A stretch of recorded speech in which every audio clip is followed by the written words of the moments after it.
देवी प्रपन्यार्ति हरे प्रसीद प्रसीद मातरे जगतो अखिलस्य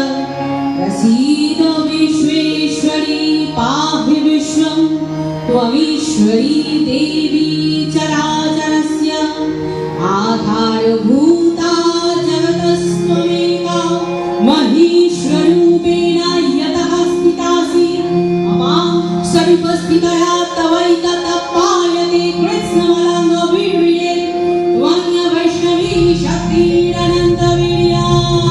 विश्वस्य बीजं परमासि मायां सम्मोहितं देवी शमस्यमेतत् त्वं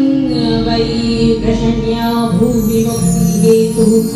विद्याः समस्तास्तव देवी भेदः स्त्रियः समस्ताः सकला जगत्सु तवै